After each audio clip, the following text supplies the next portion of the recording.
The Great Hall of the Galactic Council had never seen such chaos. 12 different species argued loudly in their strange languages, while their translators worked overtime. The sound was terrible. Clicks, growls, whistles, and screams all mixing, together like a nightmare orchestra. Ambassador Li Hyun stood calmly in the center of it all. The human diplomat wore a simple black suit that looked plain next to the colorful robes and armor of the alien delegates. But his calm face made the other species even more nervous. They had learned to fear human calm. Order! We must have order! Council Speaker Veltaran slammed his 4 arms on the speaking platform. The tall, blue-skinned Nexari leader had ruled these meetings for 20 years. He had never lost control like this before. The Krillian delegate jumped up from his seat. His bug-like body shook with fear. We must surrender now, before they send more ships. The humans destroyed an entire Vorthan fleet in minutes. Impossible! Roared Zexthara, the Altarian military commander. Her red skin turned darker with anger. No primitive species could defeat the mighty Vorthans. There must be some mistake. Li Hyun said nothing. He simply stood and waited. The other species noticed his silence and slowly grew quiet. Even his breathing seemed controlled and dangerous to them. A hologram flickered to life above the center table. Admiral Kim Soo-jin appeared, her image clear and steady. She sat in the command center of Earth's orbital defense platform. Behind her, the curved Earth looked peaceful and blue. But the aliens knew better now. They knew what kind of monsters lived on that pretty world. Honored delegates, Admiral Kim said in perfect galactic standard. Her voice was soft and polite. I understand you wish to discuss recent events. Veltaran's face turned pale blue. Admiral Kim, we are grateful for your time. The Council wishes to express our deep concern about the Vorthan incident. Incident? Admiral Kim raised one eyebrow. Is that what you call it when someone attacks Earth? The room went silent. Every alien delegate remembered the reports from the few Vorthan survivors. They had described human ships that appeared from empty space, weapons that cut through Vorthan shields like they were made of paper, human fighters that moved like they could read minds. Dr. Park Min-ho sat in the observer section. The Earth scientist watched the aliens with great interest. He took notes on his tablet about their body language, the way they held their arms close to their bodies, how their eyes kept looking at the exits. Even their breathing patterns showed fear. The Helathi delegate stood up slowly. His small gray body trembled like a leaf. Great Admiral, we of the Helathi worlds wish to say we had nothing to do with the Vorthan attack. We are peaceful miners. We want no trouble with Earth. We know, Admiral Kim replied. Earth has no problem with the Helathi people. More delegates began to speak at once. The Kaldari, the Rixians, the Yutani, all of them wanted to make it clear they were not enemies of Earth. The proud Altarians stayed quiet, but even their military commander looked worried. A new hologram appeared. Captain Jang Ho-seok materialized, next to Admiral Kim. The young pilot still wore his flight suit. Burn marks and scratches covered the armor from his recent battle. Some of the alien delegates made small crying sounds when they saw him. Captain Jang led our defense against the Vorthan fleet, Admiral Kim explained. Perhaps he can answer your questions about what happened. Captain Jang looked around the room with cold eyes. The Vorthans brought 300 ships to our solar system. They demanded we surrender or they would destroy every human city. We said no. How many ships did Earth send to fight them? asked a brave Nexari junior diplomat. 12. The room exploded in noise again. 12 human ships against 300 Vorthon warships. The math was impossible. The Vorthons were known as great warriors. Their ships were some of the strongest in the galaxy. "Tell them what happened to those ships, Captain," Admiral Kim said quietly. Captain Jiang's face showed no emotion. "We destroyed all 300 enemy ships in 47 minutes. We lost 0 human vessels. 3 of our pilots got scratched paint. A Krillian delegate fainted and fell from his chair. His friends carried him out of the room. The remaining delegates stared at Captain Jiang like he was a monster from their worst nightmares. Veltarin tried to speak several times before words came out. How? How is such a thing possible?" "You want to know our secrets?" Admiral Kim asked. "That seems unwise. The Vorthons asked the same question right before we sent them home in escape pods." Li Hyun finally spoke. His voice was calm and quiet, but it carried clearly through the hall. "The Galactic Council has a choice to make. You can treat Earth as an equal partner, or you can follow the Vorthon example." "What do you want from us?" Veltarin whispered. "Nothing," Li Hyun replied. "Earth was happy to stay in our own solar system. We never asked to join your politics, but when you sent warships to threaten our families, that changed things."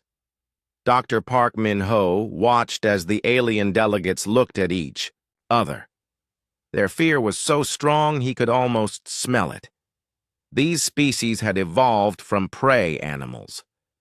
They understood only 2 things: hiding and running. Humanity was something they had never faced before. Zexithara stood up slowly. The Altarian commander's military training fought against her animal instincts. "What are Earth's terms, Admiral?" Kim and Li Hyun looked at each other. Then Admiral Kim smiled. It was not a nice smile. "Terms? You think this is a negotiation?" We... Zexthara sat down hard. "Let me be clear," Li Hyun said. "Earth did not come here to make demands. We came because you asked for this meeting. If you have something to say, say it." The council speaker stood up on shaking legs. His 4 arms moved nervously as he spoke. "The Galactic Council wishes to offer Earth a place of honor among our peoples. We would like to suggest that Earth remain neutral in all future conflicts. In exchange, we offer tribute, territory, anything you desire." The human delegates said nothing. The silence stretched out like a knife. Finally, Admiral Kim spoke. "You're afraid." "We are concerned," Veltarin corrected quickly. "You're afraid," Admiral Kim repeated. "You want us to promise we won't expand beyond our solar system. You want us to stay home and be quiet while you continue running the galaxy your way." Captain Jiang laughed. It was a cold, hard sound. "They think we're like the Vorthons. They think we want to conquer everyone." "Don't you?" asked a small voice from the back. A Kaldari delegate had spoken without permission. Li Hyun looked directly at the small alien. "That depends. Do you plan to attack Earth again?" The Kaldari shook his head so fast it looked painful. "Then you have nothing to fear from us," Li Hyun said. "Earth protects Earth. Nothing more, nothing less." But as the meeting continued, Dr. Park Min-ho noticed something troubling. The aliens' fear was changing into something else. He saw them looking at each other in a new way. They were starting to think together, starting to plan together. Thabasa, prey animals were remembering that sometimes when they worked together, they could bring down even the strongest predator. The emergency meeting room in Seoul was filled with tense voices. President Choi Soo-bin sat at the head of the long table, watching her advisors argue about humanity's future. The holographic display showed Earth from space, peaceful and blue, but everyone in the room knew that peace might not last long. "We should take their offer," said Defense Minister Kwon Jae-min, tapping his fingers on the table. "The aliens are scared of us. They're offering us everything we could want just to stay in our own solar system." General Nam Tae-woo shook his head hard. His gray military uniform was covered with medals from the recent Vorthan conflict. "That's exactly why we shouldn't trust them. Scared animals do stupid things. They bite when they're cornered." President Choi looked tired. She had not slept much since the alien attack 3 days ago. "What do our people think? Have the polls come back yet?" Her aide, a young woman named Kim So-young, pulled up data on her tablet. 60% want to accept the council's neutrality offer. They just want to be safe. 20% want to join the galactic community as equals. The rest want us to take control of everything. Dr. Song Yi-na, the quantum physicist whose inventions had made Earth's victory possible, spoke quietly from her corner seat. "The neutrality won't work. I've been studying the alien technology we captured. They're already trying to copy our quantum drives. Give them 5 years, maybe 10, and they'll have weapons that can match ours." "So what do you suggest?" President Choi asked. "We have a window of opportunity. Right now, we're ahead of them, but that won't last forever. We need to decide what kind of galaxy we want to live in." Captain Jang Ho-seok entered the room still wearing his pilot suit. He had just returned from another patrol mission around Earth's outer planets. The young pilot looked exhausted, but alert. "Ma'am, I've got news from the border zones. The aliens aren't just sitting around waiting for our answer." "What do you mean?" General Nam leaned forward. 3 of their species are moving their populations away from us. The Nexari evacuated 4 border worlds yesterday. The Krillians are moving their whole government to the galactic core. And the Kaldari...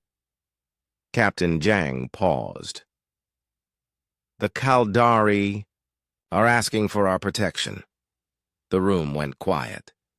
Finally, President Choi spoke. "Protection from what?" From the other council members. The Kaldari delegate sent a secret message.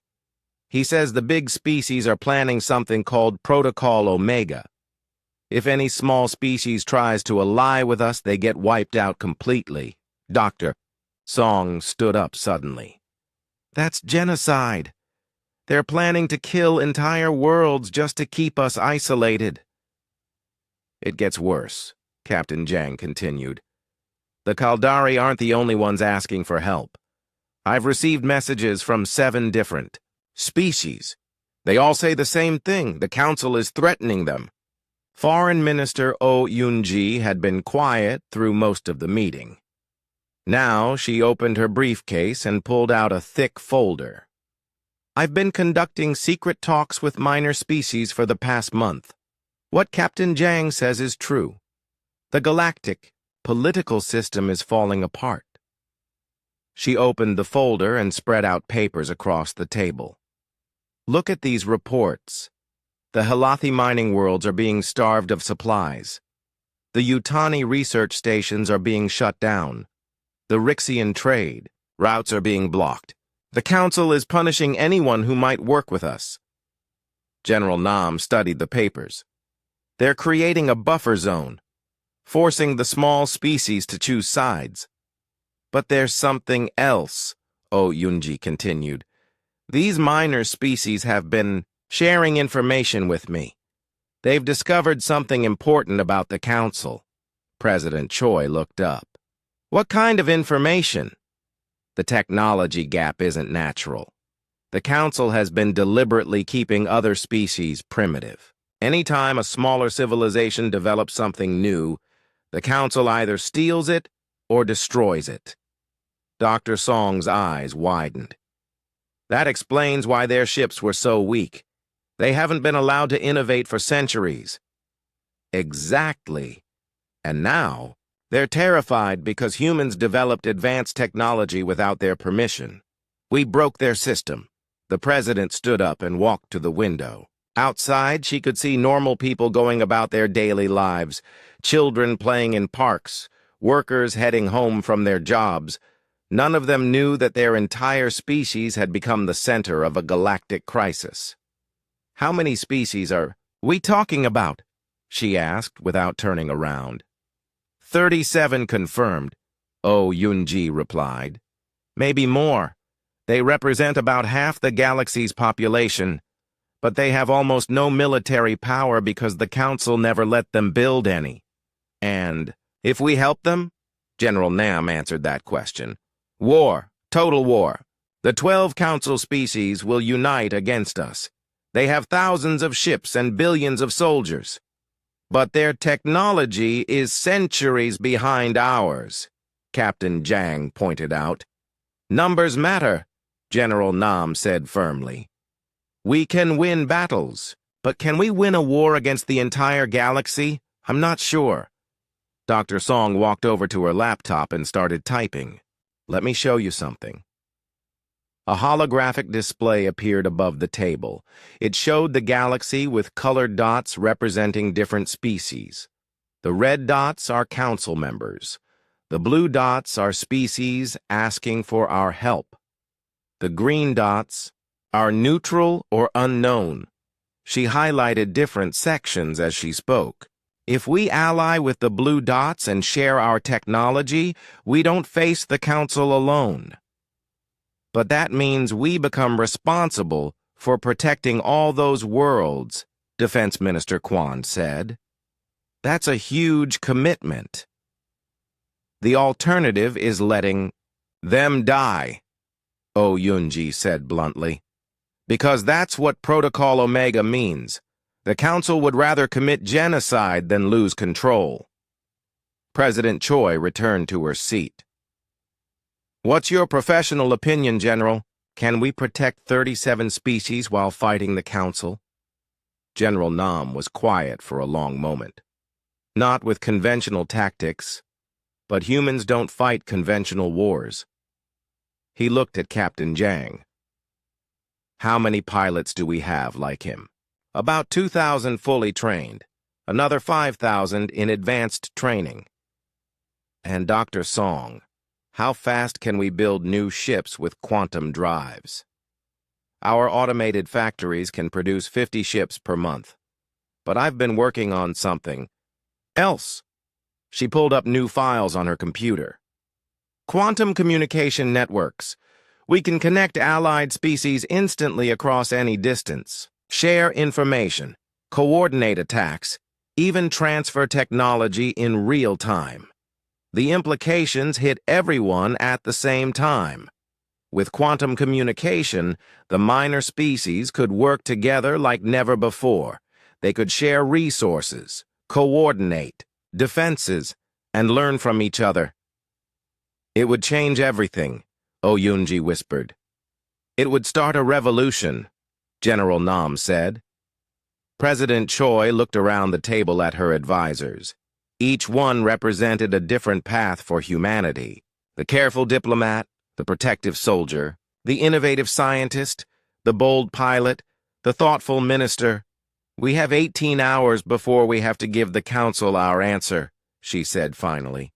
"I want options, real options, not just accept or refuse, but detailed plans for what comes next."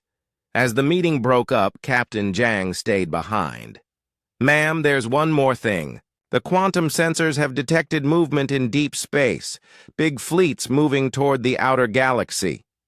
"Council fleets. Unknown. But they're not heading toward Earth. They're spreading out, surrounding the territories of species that contacted us." President Choi felt a chill run down her spine. The Council wasn't waiting for humanity's answer. They were already implementing Protocol Omega. The choice was being made for them, Ambassador Li Hyun walked through the dark corridors of the space station. The Galactic Council complex was huge, with sections for each member species. But tonight, most areas were empty. Everyone was afraid to be seen talking to the human diplomat. He found the meeting place in the old storage section. The lights were dim and the air smelled stale. A small figure waited in the shadows, Kristan of the Helathi people. The gray-skinned alien looked nervous, his large eyes darting toward every sound. "You came," Kristan whispered. "I was not sure you would." "You said you had information about the council," Li Hyun replied quietly. "I'm listening." Kristan pulled out a small device and activated it. A soft blue field surrounded them. Privacy. Shield. Now we can speak freely. He reached into his robes and pulled out a data crystal. This contains everything. Financial records, military orders, secret communications, the truth about how the council really works. Li Hyun took the crystal carefully.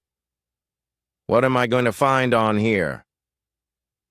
"Proof that the council has been lying for over 800 years. They tell everyone that some species are naturally more advanced than others. That the strong must lead, the weak, but it's all fake." Kristan activated a small hologram projector. Images appeared in the air between them. Star charts, technology blueprints, economic data. "Look at this. 500 years ago, my people developed faster-than-light communication, better than anything the council had. Do you know what happened?" Li Hyun studied the technical drawings. The Helathi design was elegant and efficient. "They took it from you. Worse, they destroyed our research stations and killed our scientists. Then they said it was a terrorist attack by space pirates, the same pirates who just happened to have council military equipment. More images appeared.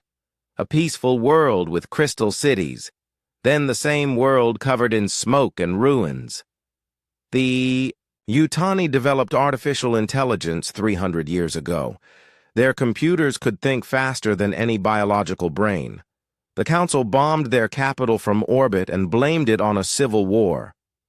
Li Hyun felt sick as he watched the destruction. Millions of innocent people killed just to steal their discoveries. How many times has this happened? Dozens, maybe hundreds.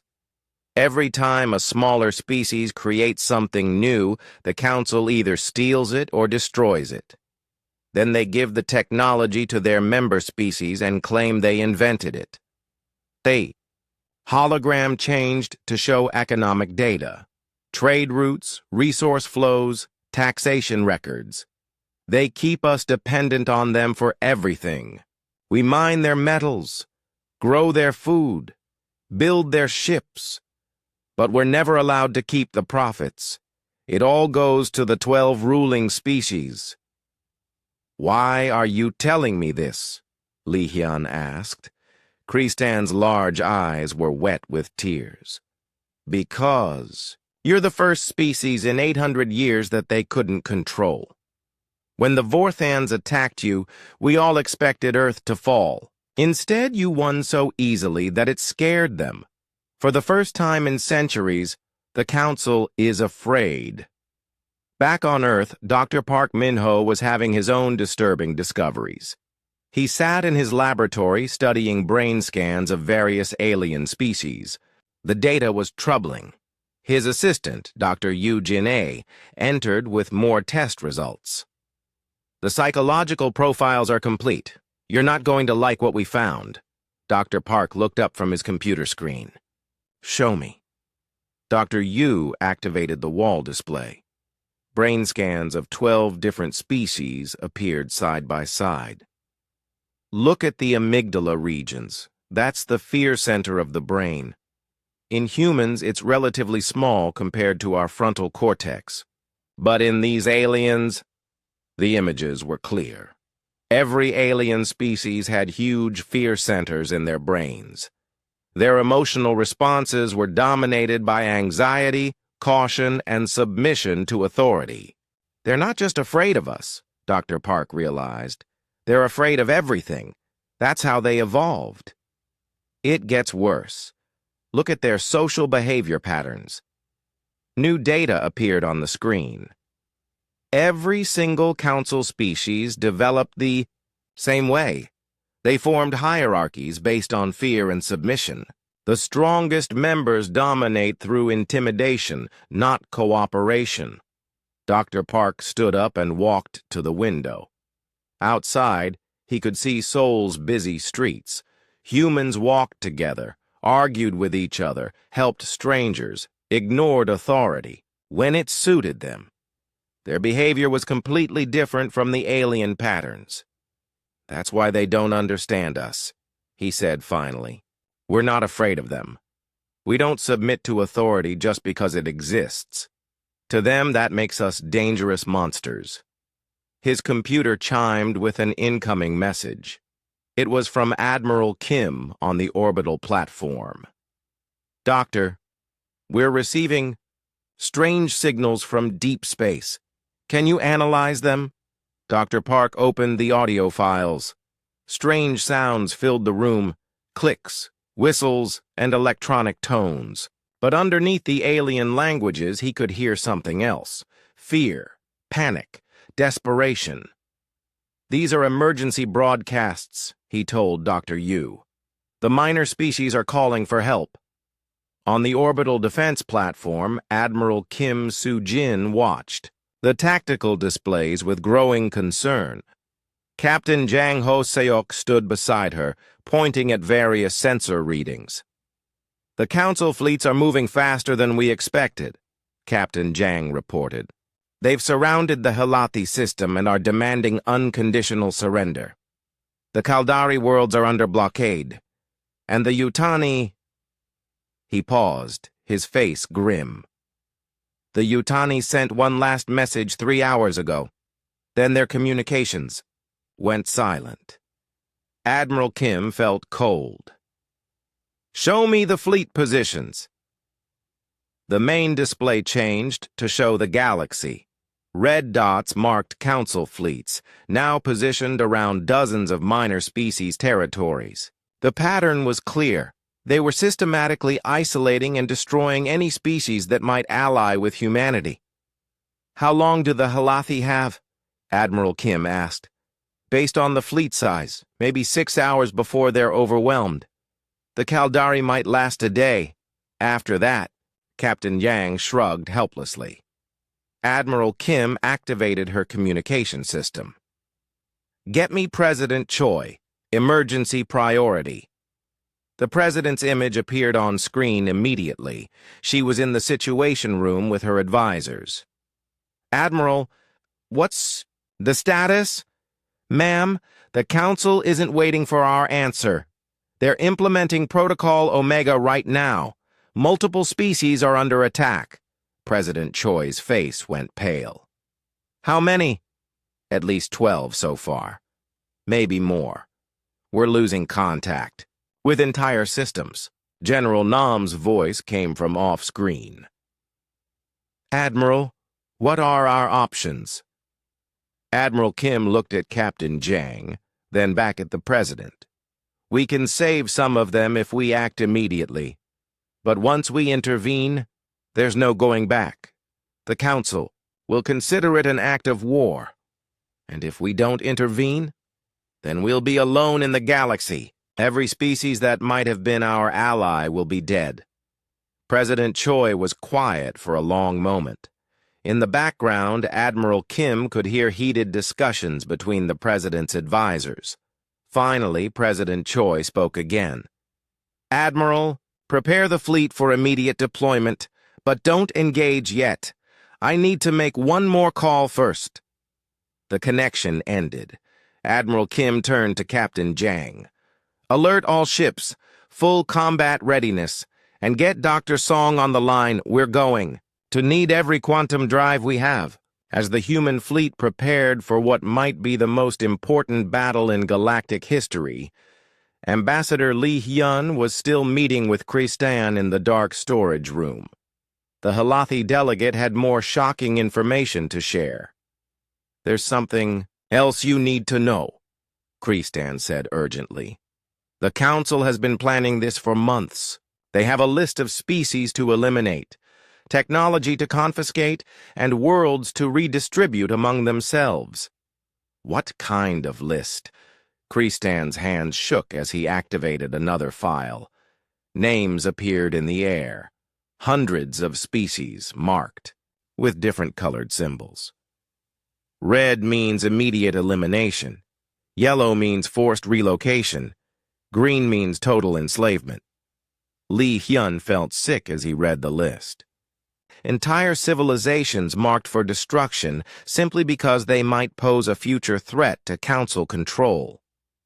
They're not just afraid of human expansion, he realized. They're afraid of change itself. They've created a perfect system of control, and we represent everything they fear: independence, innovation, and the refusal to submit. "That's why they'll never stop," Kristan said sadly. "Even if you accept neutrality, even if you promise never to leave your solar system, they'll always see you as a threat. Eventually, they'll find an excuse to destroy Earth, too." Li Hyun looked at the data crystal in his hand.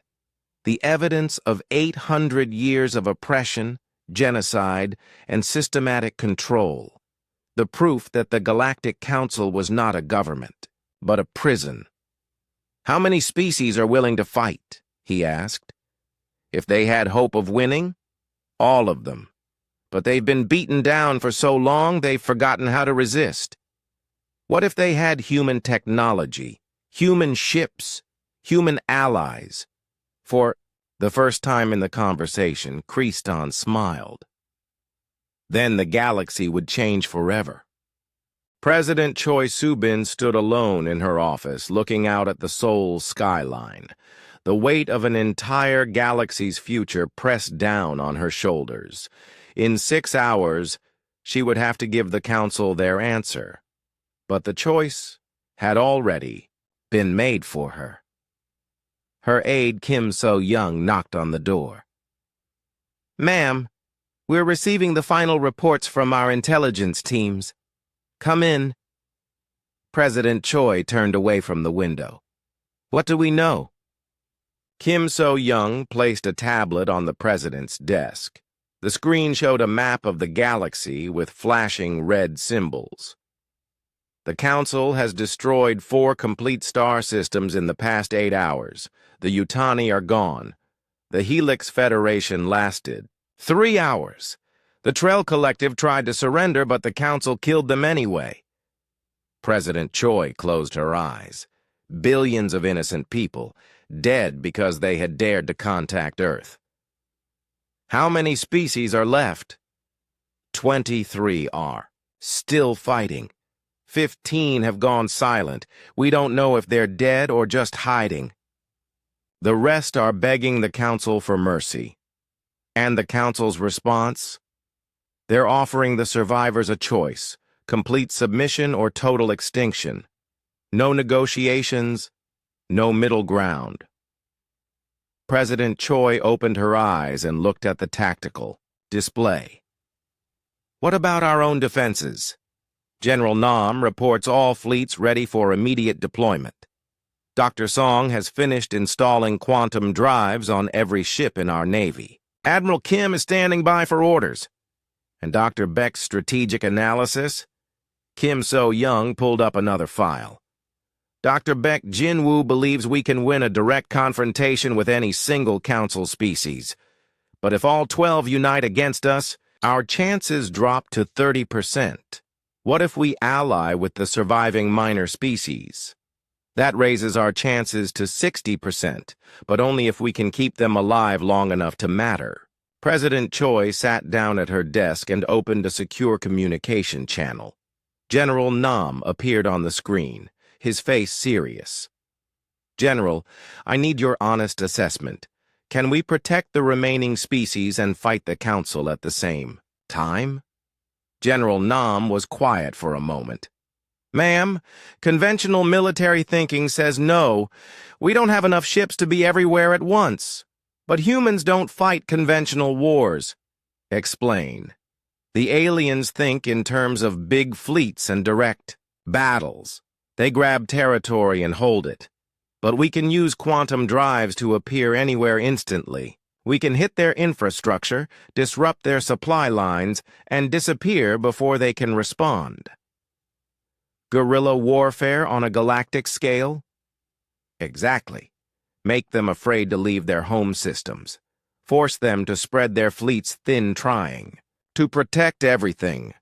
Meanwhile, we arm the minor species and teach them to fight back.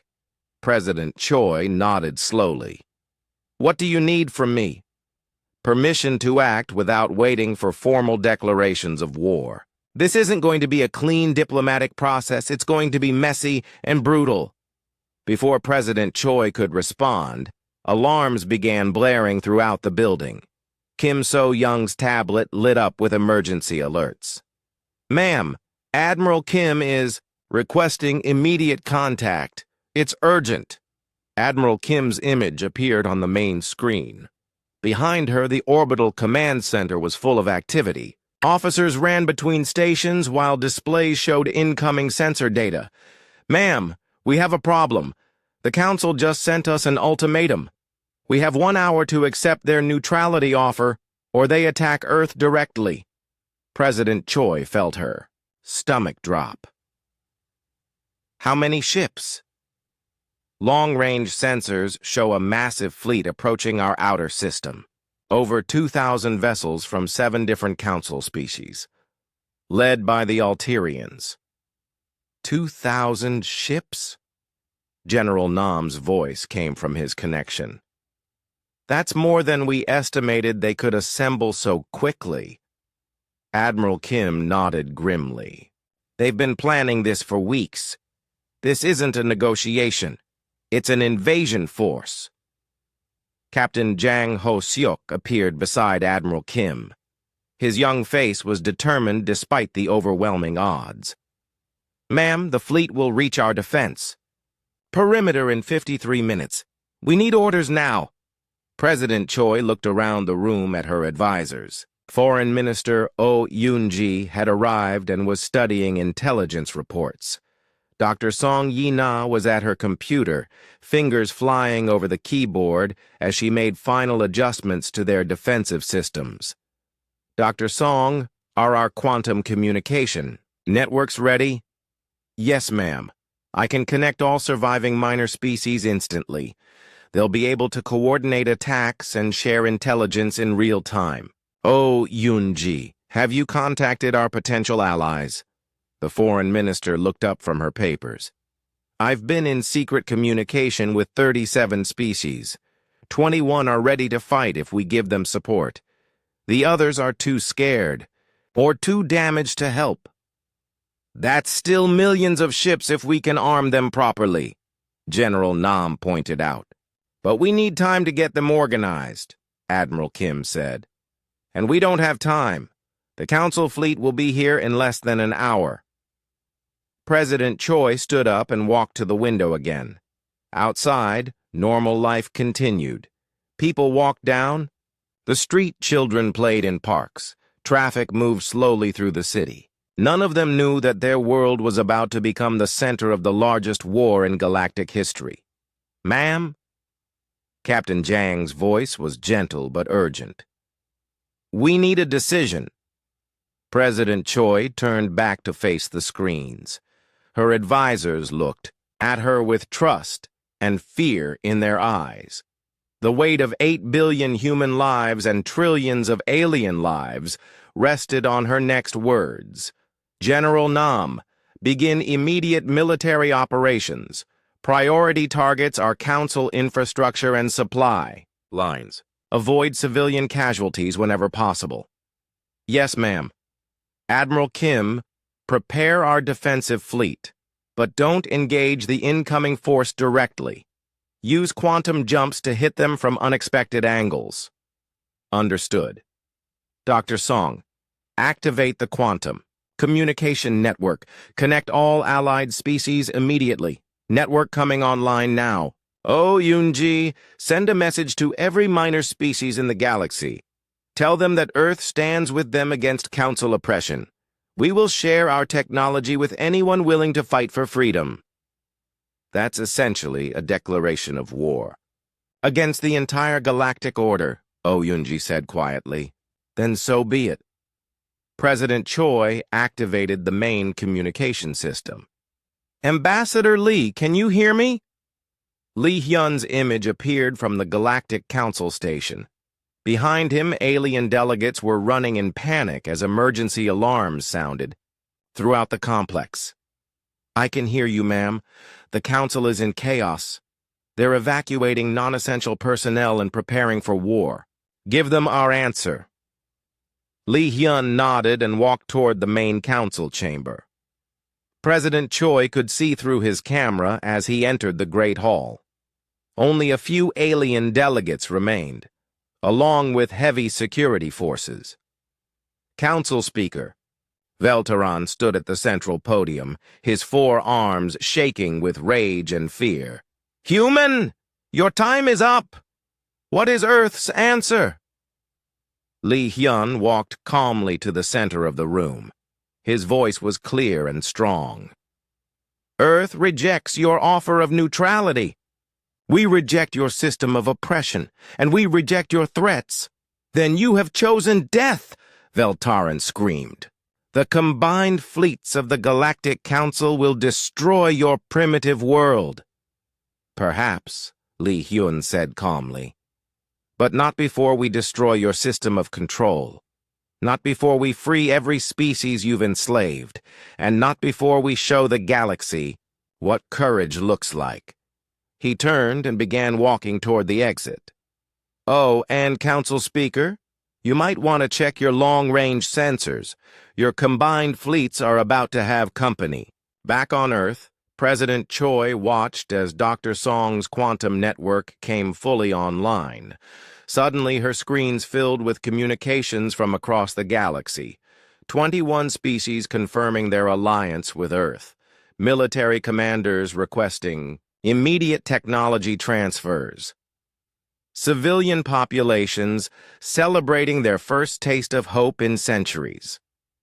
Ma'am, Admiral Kim reported, our scout ships are detecting something interesting. The Council's invasion fleet is slowing down. They're receiving new orders. What kind of orders? Captain Jang checked his displays. It looks like they're being recalled to defend their home systems. We're receiving reports of coordinated attacks on Council military bases throughout the galaxy. General Nam's image reappeared on screen. Ma'am, our allied species aren't waiting for permission. They're attacking Council forces everywhere. The revolution has begun. President Choi felt a moment of pride mixed with terror. Humanity had started, something that could not be stopped. For better or worse, the galaxy would never be the same. Admiral Kim, prepare to engage the remaining Council forces. General Nam, coordinate with our new allies. Dr. Song, keep that communication network running no matter what. And if we lose? Kim So-young asked quietly. President Choi looked at her young aide with sad eyes. Then at least we'll have given the galaxy a chance to be free. Sometimes that's the best any species can do. Outside the window, the first explosions began lighting up the sky as the Council fleet entered Earth's defensive perimeter. The final battle for galactic freedom had begun. The battle for Earth began quietly. President Choi Soo-bin watched from her situation room as the Council fleet entered the outer solar system. 2,000 enemy ships spread out in perfect formation, ready to destroy humanity's home world. There, following standard Council tactics, General Nam Tae-woo reported from his command center. Big formations, direct approach, maximum intimidation. They want us to surrender before the shooting starts. Admiral Kim Soo-jin's voice came through the communication system. All human ships are in position. We're ready to implement the dispersal strategy. President Choi nodded. Begin Operation Freedom. In space around Earth, something impossible happened. The human defense fleet simply vanished. One moment, 300 Earth ships were visible on every sensor. The next moment, empty. Space. Aboard the Council flagship, Commander Zexathara of the Alterians stared at her displays in confusion. Where did they go? Ships don't just disappear! Her sensor officer, a nervous Krillian, checked his equipment repeatedly. Ma'am, all human vessels have left our detection range, but that's impossible. They were right in front of us. It's a trick, Zexathara growled. Keep advancing. Prepare all weapons for planetary bombardment. The Council fleet continued toward Earth, but their commanders felt uneasy. Fighting an enemy you couldn't see violated every rule of warfare they knew. 20 light-years away, Captain Jang Ho-seok led a squadron of human ships as they appeared above the Alterian homeworld. The quantum drives made no sound, created no flash of light. One moment the space above Alteria was empty. The next moment, 50 Earth warships hung in orbit. Target their military shipyards and communication centers, Captain Jang ordered his pilots.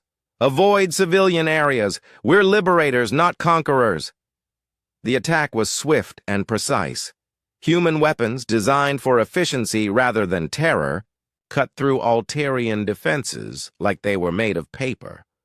Within minutes, the planet's ability to build or command warships was destroyed. But Captain Jang wasn't finished. As his ships prepared to leave, he activated the communication system and broadcast on all Alterian frequencies. People of Alteria, this is Captain Jang of Earth. Your military has attacked our world and threatened genocide against peaceful species. We have destroyed your war machines, but we do not make war on civilians. Your leaders have lied to you about humanity. We seek freedom for all species, not conquest. Similar scenes played out across the galaxy. Human ships appeared without warning above Council worlds, struck military targets with surgical precision, and vanished before enemy reinforcements could arrive. Each attack was accompanied by the same message. Humanity fought for freedom, not domination. Back in Earth's solar system, the Council fleet finally reached the inner planets. Commander Zexathara was furious and confused. Her forces had traveled for hours without seeing a single human ship. Ma'am, we're receiving reports from the homeworlds, her communication officer reported. Multiple Council systems are under attack. The humans are hitting us everywhere at once. Impossible! Their entire fleet was here defending Earth. Ma'am, the reports are confirmed. Human ships have struck Alteria, Nexari Prime, the Krillian shipyards, and 6 other major military installations. Our home fleets are requesting immediate reinforcement. Zexathara felt a cold fear creep into her heart. How could the humans be in so many places at once? It violated everything she knew about space warfare. Her tactical officer, a young Alterian female, spoke hesitantly. Ma'am, what if they have technology we don't understand? What if they can move their ships instantly, across any distance? That's scientifically impossible, Zexathara snapped. But even as she said it, she wondered if anything was impossible for these strange humans. On Earth, Dr. Song Yi-na monitored the quantum communication network from her laboratory. Her screens showed the status of allied species throughout the galaxy. The revolution was spreading faster than anyone had expected. Dr. Song, her assistant called out, we're receiving victory reports from 12 different systems. The Helathi have liberated their mining worlds. The Kaldari broke the Council blockade around their home planet. The Rixians have captured an entire Council supply depot. Dr. Song smiled as she watched the data streams. The network is working perfectly. Every allied species can share information instantly. They're coordinating attacks, sharing resources, and learning from each other's successes. Her computer chimed with an incoming message from Foreign Minister Oh Yunji. Dr. Song, I'm receiving surrender requests from minor council species. The Vorthan remnants want to join our alliance. Even some Nexari colonies are asking for protection from their own government. How many total allies do we have now? 43 confirmed species, with more joining every hour. That's over half the galaxy's population. Dr. Song felt amazed by how quickly everything was changing. For 800 years, the Council had maintained control through fear and isolation. But once the minor species realized they could communicate and work together, the oppressive system collapsed like a house of cards. In the Council fleet approaching Earth, panic was setting in. Commander Zexathara received another emergency communication from her home world. Commander, this is Defense Minister Colvarian. You must return immediately. Human forces have appeared throughout our system. They're not conquering our worlds. They're liberating our slave populations and destroying our ability to make war. But our orders are to destroy Earth. Forget Earth. Our entire civilization is collapsing. Half our colonies have declared independence. Our own people are joining the human alliance. Zexathara looked around her bridge at her officers. She could see the fear in their eyes. They were trained to fight enemies they could see and understand. But humans were something completely different. Suddenly, alarms began sounding throughout the Council fleet. Human ships were appearing all around them, not just Earth's defenders, but vessels from dozens of different species. The Liberation Fleet had arrived. Admiral Kim's voice echoed across all frequencies. Council Fleet, this is Admiral Kim of Earth. You are surrounded. Your homeworlds are no longer under Council control. Your supply lines have been cut. You have one choice. Surrender and join the new Galactic Alliance or be destroyed. Commander Zexathara stared at her tactical display. The humans had somehow assembled a fleet of over 5,000 ships from species across the galaxy. Many were using technology she didn't recognize. Human quantum drives and weapons, but mounted on alien hulls and operated by liberated populations. Ma'am, what are your orders? Her tactical officer asked. Zexathara thought about her people back on Altaria, about the colonies that had declared independence, about the slave species who were now free. The old galaxy was gone, and she could either adapt or be destroyed along with it. Stand down all weapons, she ordered. Open a communication channel to the human admiral. Admiral Kim's image appeared on the main screen. She looked tired but determined. Commander Zexathara, are you prepared to discuss terms? What kind of terms? The same terms we offer everyone. Freedom for your people, technology sharing, an end to the oppression of other species. In exchange, your worlds join the new Galactic Federation as equals. And if we refuse? Admiral Kim's expression didn't change. Then you'll share the fate of any government that chooses tyranny over freedom. One by one, the Council ships began surrendering. Some commanders, like Zexathara, saw the writing on the wall and chose cooperation. Others had to be convinced by their own crews, who were tired of fighting for a system that oppressed them, too. President Choi watched the surrenders from her office in Seoul. Ambassador Lee Hyun contacted her from the Council station, where he was helping coordinate the transition to a new galactic government. Ma'am, Council Speaker Vel Taran wants to negotiate a personal surrender.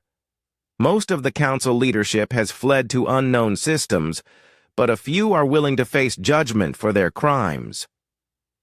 What about the species that were destroyed during Protocol Omega? We're finding survivors in hidden colonies and refugee camps. It will take years to rebuild what was lost, but the knowledge and cultures aren't completely gone. President Choi felt a mixture of relief and responsibility. Humanity had won the war, but now they faced the much harder task of building a better peace. Ambassador, when you address the new Galactic Assembly, make something clear. Earth didn't fight this war to become the new council. We fought to ensure that no species could ever oppress others again. Understood, ma'am. What about our role in the new Federation? President Choi looked out her window at the Seoul skyline. The same normal life continued below. People walking, children playing, traffic moving slowly through the city. But now, those people were citizens of a galaxy-spanning alliance of free species. We'll be partners, not rulers. Teachers, not masters, and we'll make sure that the mistakes of the past 800 years are never repeated. As the last council ships surrendered and the old galactic order collapsed, a new age began. An age where technology was shared freely, where no species was forced into slavery or dependence, and where the strength of civilizations was measured not by their ability to oppress others, but by their willingness to help others grow. The galaxy would never be the same, and for the first time in 8 centuries, that was a good thing.